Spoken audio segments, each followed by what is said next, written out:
یہ دیکھو یہ کتاب ہے ہاتھ میں، تاریخ مشائخ چشت. اس کے اوپر کیا لکھا ہوا ہے؟ حضرت مولانا محمد زکریہ صاحب. اور وہ زکریہ صاحب کون ہیں؟ جن کی کتاب یہ فضائل اعمال، فضائل صدقات ہے نا.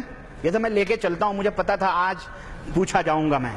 یہ کتاب ہے. حاجی امداد اللہ مہاجر مکی جو پورے رشید احمد گنگوئی، اشرف علی صاحب تھانوی، قاسم نانوتوی، ان سب کے پیر اعلیٰ حضرت ہیں. یہ ان کا بیان زکریہ صاحب نوٹ کر رہے ہیں کیونکہ ان کے پیر حافظ محمد ضامن شہید تھے. ان کا واقعہ ذکر کر رہے ہیں حاجی امداد اللہ مہاجر مکی کے حوالے سے. کہنے لگے کہ جب حضرت نے فرمایا کہ اب تو میرا پیام سفر آخرت آ گیا ہے، اب میں مرنے والا ہوں، تو حضرت نے ان کی پالکی پکڑ کر حضرت رونے لگے. حضرت حاجی امداد اللہ مہاجر مکی جو پیر ہیں وہ رونے لگے. تو حضرت نے تسلی دی، فرمایا فقیر مرتا نہیں، فقیر مرتا نہیں بلکہ ایک مکان سے دوسرے مکان میں انتقال کرتا ہے. فقیر کی قبر سے وہی فائدہ ہوگا جو ظاہری زندگی میں ہوتا تھا. سنو، یہ قبروں کے پجاری تم سمجھتے ہو بیچارے وہ خان صاحب لوگ ہیں بریلی شریف کے؟ ارے یہ شیخ لوگ بھی ہیں، یہ شیخ صدیقی لوگ ہیں. ادھر خان صاحب ہیں، ادھر شیخ لوگ ہیں. خان اور شیخ اور پٹھان کی لڑائی ہے یہ بیچ میں، اور کچھ نہیں، یہ دونوں سب ایک ہیں. سنو آگے، سنو آگے. کہتے ہیں بہرحال وہ مر گئے، دفن کرور دیا گیا. یہ عقیدہ بتلایا جا رہا ہے کہ جو بزرگ ہوتے ہیں، جو زندگی میں فائدہ ہوتا ہے وہی بولو مرنے کے بعد میں بولو. یہ امام ابو حنیفہ کا عقیدہ تھا. امام ابو حنیفہ رحمۃ اللہ علیہ قبر سے گزرے، ایک آدمی روز چلا رہا تھا. کہنے لگے ہیں تو کیا کر رہا؟ کہا میں برسوں سے اس قبر والے کے پاس آ کے فریاد کرتا ہوں اور کچھ مانگتا ہوں. یہ کہا اس نے کچھ سنی؟ کہا نہیں. کہنے لگے تو ماتھا رگڑ رگڑ کے مر جائے گا، یہ تیری بات قیامت تک نہیں سن سکتا ہے. یہ حنفی ہیں.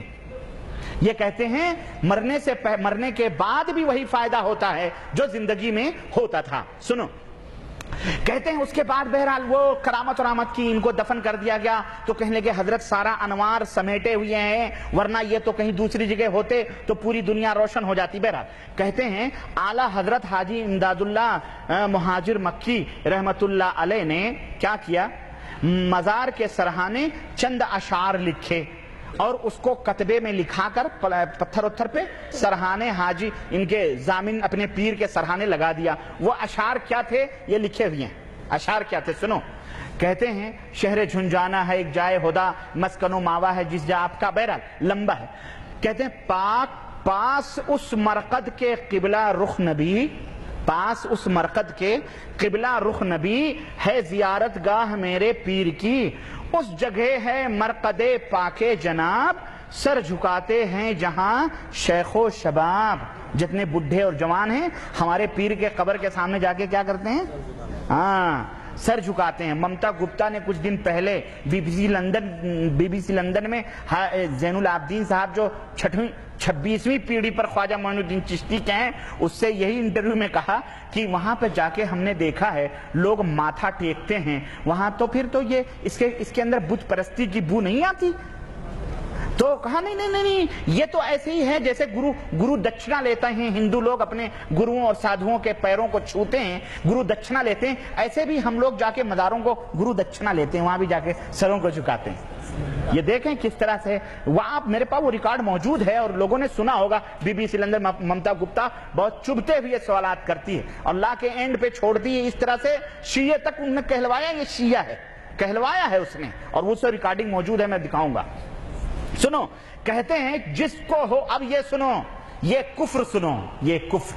تم کہتے ہو نا کہ یہ تو کفر و شرک سے ڈانڈے کہاں ملتے ہیں. سنو، جس کو ہو شوق دیدار خدا، جس کو ہووے شوق دیدار خدا، ان کے مرقد کی زیارت کو وہ جا.